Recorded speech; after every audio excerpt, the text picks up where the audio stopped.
suis ingénieur consultant et actuellement, je suis en mission chez un client. J'accompagne dans la mise en place d'une infrastructure microservice.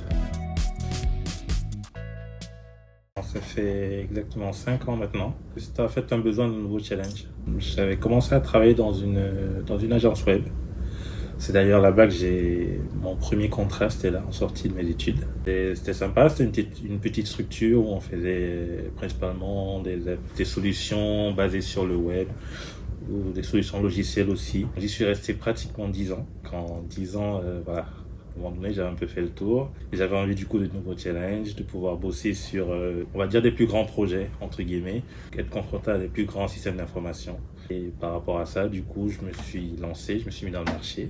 Et j'ai eu un contact de plusieurs boîtes, dont des sociétés de services comme Exia. Société de conseil. Société de conseil, pourquoi? Parce que c'est plus varié, on va dire. C'est plus varié et à chaque mission, en fait, c'est un nouveau challenge. On n'a pas le temps de s'ennuyer, on va dire. Convivialité, bonne ambiance, écoute, attention, suivi. Emoji, on va dire le classique, hein, avec un petit sourire. Parce que la mission actuellement que je fais, d'ailleurs depuis le début, hein, c'est plutôt intéressant, très motivant. Tant mieux d'ailleurs. Un emoji qui réfléchit par rapport aux différents challenges auxquels je suis confronté. En mode comment on va faire ça, comment appréhender le sujet, comment bien mener le projet. Dans la continuité, on va dire l'emoji cool. Plutôt cool, du genre fier du travail accompli, en mode boss quoi. Le fait de se rendre compte qu'on est important dans la mission qu'on fait.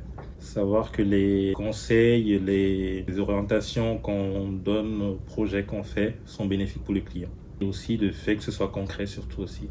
Actuellement, je suis sur une mission où je travaille pour une plateforme de services. Donc, on intègre pas mal de services pour le client. Et à chaque projet, on voit la genèse jusqu'à l'accomplissement et on voit l'utilisation aussi et les retours des utilisateurs. Et c'est plutôt cool. Du coup, ça va être chez les clients, puisque je suis principalement à l'extérieur. Notamment la dernière, là, celle que je suis en train de faire actuellement, c'est la mise en place de la nouvelle plateforme sur une architecture microservice. Vu que c'était pour les clients, c'était nouveau de travailler en microservice. Donc le fait d'avoir mis ça en place, avoir été à la genèse du truc et voir que ça fonctionne bien. Ça m'a aussi permis de mettre en pratique les aspects RSE, notamment sur les architectures microservices sans être trop technique. Il y a pas mal d'aspects API, avec des appels constants entre les microservices. Et puis il y avait un aspect où on disait qu'il fallait optimiser au maximum ces échanges pour réduire les coûts de trafic, ce genre de choses. Je savais que je voulais travailler dans la conception logicielle depuis longtemps.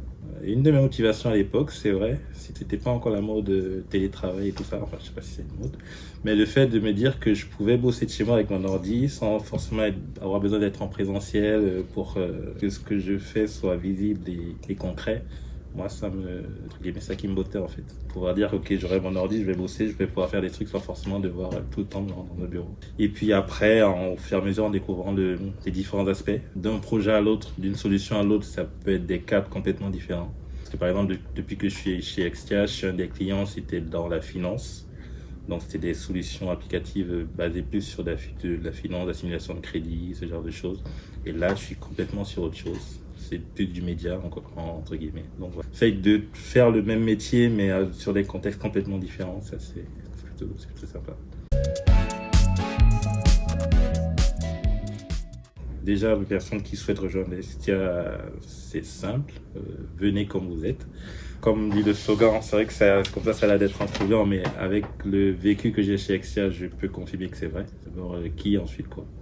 Parce que depuis que je suis chez Exia, ça a été un peu ça. En fait, les missions qui m'ont été proposées, c'était vraiment en fonction de ce que je voulais vraiment faire. Et ça a toujours été le cas, sauf peut-être une, mais justement, en échangeant avec mon manager, on a compris que c'était pas le meilleur endroit ni le meilleur projet pour moi. Et ça s'est passé de manière très fluide, aussi bien pour moi que pour le client à l'époque. Dans mon domaine, il faut déjà aimer ça à la base. Parce que c'est beaucoup forcément la veille technologique. Donc il faut que ce soit un plaisir parce que quelque part on apprend tout le temps. Il y a tout le temps des nouvelles techno, des nouvelles approches. Avant d'arriver chez Extia, j'avais jamais fait de l'agilité. Donc je l'ai appris entre guillemets dans le tas pour les besoins d'un projet. Et ça s'est bien passé. J'ai été d'ailleurs très bien accompagné par Exia avec les différentes plateformes de e-learning qui sont mises à disposition.